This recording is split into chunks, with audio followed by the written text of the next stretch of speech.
Welcome back to The Lead. I'm Jake Tapper, live from Capitol Hill for our continuing coverage of the government shutdown. Now that we have a tentative deal to reopen the government, the hope is that the Senate can, in words of Minority Leader Mitch McConnell, wrap it up today. McConnell and Senate Majority Leader Harry Reid announced the compromise on the Senate floor earlier, and the Senate is expected to vote on it sometime this evening. But do you remember that 21-hour quasi-filibuster from a few weeks ago? Remember Ted Cruz? Well, Ted Cruz now says he has no plans to slow things down, and he never did. I have no objections to the timing of this vote. And the reason is simple. There's nothing to be gained from delaying this vote 1 day or 2 days. The outcome will be the same. Every senator, every member of the House is going to have to make a decision where he or she stands.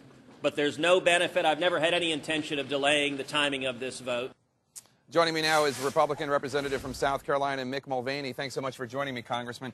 First of all, my understanding is that when Speaker Boehner introduces the Senate compromise on the floor of the House, you are going to vote against it. Yeah, there'll be a small group that votes against it. My guess is it'll pass overwhelmingly out of the House tonight with both Republicans and Democrat support. Do you think it will have a majority of Republican support? I do. I do. Well, I think there are a lot of people out there. We have these kids from McCaffrey Middle School in Galt, California, who came here for a field trip, and all the museums and parks are closed. They don't understand it. They're frustrated. A lot of people who think, and I can't speak for them, but I would wonder if I were them, what was this all for?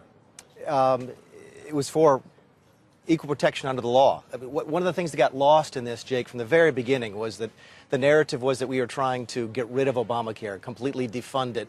The last offer that we sent the Senate before tonight was simply a one-year delay to the individual mandate, to reach out to people and say, look, the president has issued 1,100 special exemptions to his friends, most recently about a month ago to corporations. We thought our families should get the same treatment under the law as those politically connected entities. That's what the fight was about, and that's what I can look these kids in the eye and say, look, do you want to live in a country where folks who are politically powerful get treated better than folks who are not?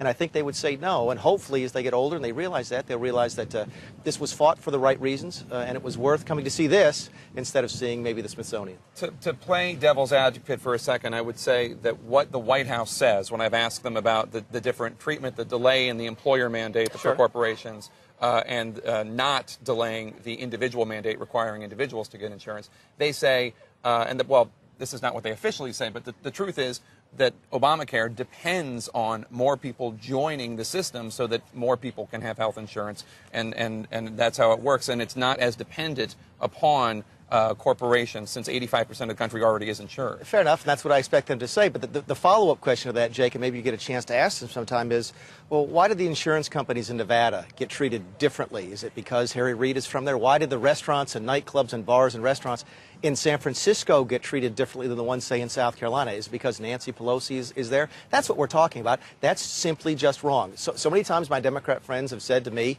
it's the law of the land. What's your problem with it? I said, well, it is the law of the land, but it should be applied equally to everybody, regardless of who you've got connections with. But what Republicans have been saying, the ones who disagreed with this tactic, a lot of Senate Republicans and some House Republicans, is we agree with the plan and the hope of ending Obamacare or changing it significantly. We're with you on that.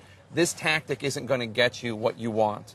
And ultimately, they were right. Yeah. There just weren't the votes in the Senate. The president was going to veto it. And at the end of the day, the Republican Party, the congressional disapproval ratings are in the 70s. They're not great for Democrats in the 60s, and they're not great for President Obama. 53%, I think, disapprove.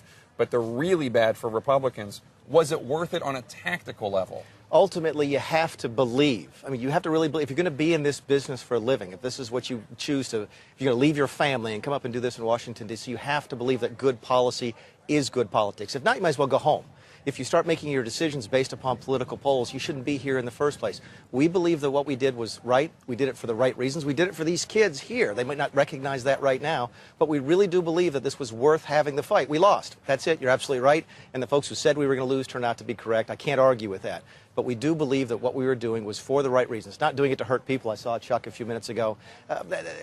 That's no more accurate than me saying he passed Obamacare to try and hurt people. That level of rhetoric doesn't help the discussion. We believe that folks should be treated fairly and equally under the law, and this was the right battle to have. Well, but I think I'm not going to speak for Senator Schumer, but in terms of people being hurt by the government shutdown, I think the idea is, John Boehner himself said in March, what's going to happen if we tie Obamacare defunding to the government spending bill is we'll get a shutdown, we'll be blamed for it, ultimately Obamacare will not be defunded. You yourself said defunding the Affordable Care was, quote, never, ever, ever, ever going to happen after the election.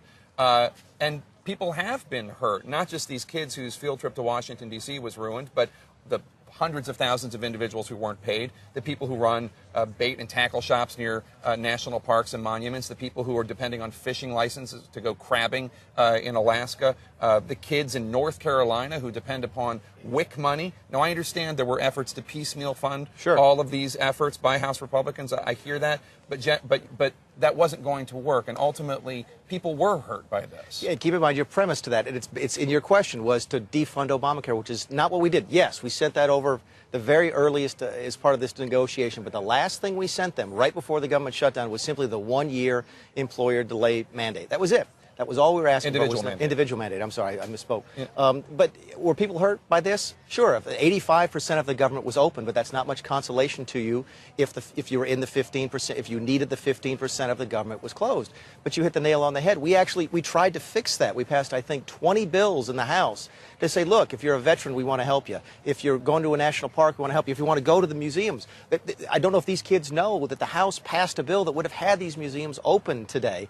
The Senate took one recorded vote in the last 17 days. They did not take up a single one of those bills. And that's, people say, how did you get here? I don't think we ever would have been here if we'd have had a dialogue before now. The president is saying now he's willing to talk to us. The whole reason we're here is he's not been willing to talk to us for the last 3 years. The only time the president talks to us is when we get in these crises. I hope he changes his mind. I hope we talk from now until January and February. But the reason we're here was that nobody would talk to us until we did this. It's a shame that that's what you have to do to get the other side to speak to you. Last question very quickly, sir. Speaker Boehner, stronger now? 100% stronger. No one blames him for this. We didn't have the votes. We did not have the votes yesterday. I supported the compromise that the Speaker offered yesterday. So did really good conservatives, myself, Jim Jordan, Raul Labrador, Justin Amash.